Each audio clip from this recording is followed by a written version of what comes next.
இதே மாதிரி விஷயம் யாருக்காவது நடந்திருக்கான்னு பாருங்கள். ஏன்னா இது ஒரு லேயர் ஹென், அதாவது முட்டைக்கு மட்டும் வாங்கி விட்ருக்கேன். ஒரு 3 வருஷமாக இங்கே தான் இருக்குது. பெருசாக முட்டை போடும், நான் முட்டையை காட்டுறேன். நம்ம நாட்டுக்கோழியை விட கொஞ்சம் டபுள் சைஸில் இருக்குமே அப்படின்னு வைங்க. இது வரைக்கும் அடை உட்கார்ந்ததே கிடையாது, அடை உட்காராது. ஏன்னா அது முட்டைக்கோழி, நம்ம நாட்டுக்கோழி கிடையாது. இப்போது இதுவும் ஏதோ இப்போ பெருசாக முட்டை போடாது, ஒரு 3-4 முட்டை அவ்வளோதான் போடும். இப்போ இன்றைக்கி இது அடையில் உட்காந்துருக்கு.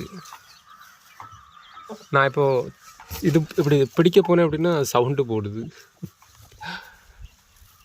இதை எதுக்கு உட்காந்துருக்குன்னு தெரியல. இது ஃபஸ்ட் டைம். ஏன்னா இந்த மாதிரி கோழியெல்லாம் அடை உட்காரதில்ல, அதான் கொஞ்சம் அதிசயமாக இருக்குது. இதுதான் அந்த முட்டைக்கோழியோட எக்கு. இது நம்ம சாதா நாட்டுக்கோழியோட எக்கு. டிஃப்ரென்ஸ் பார்த்தாலே தெரியும்.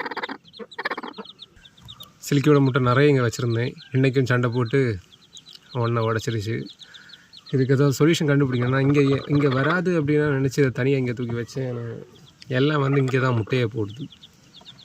இதுக்கு ஏதாவது கண்டுபிடிக்கணும்.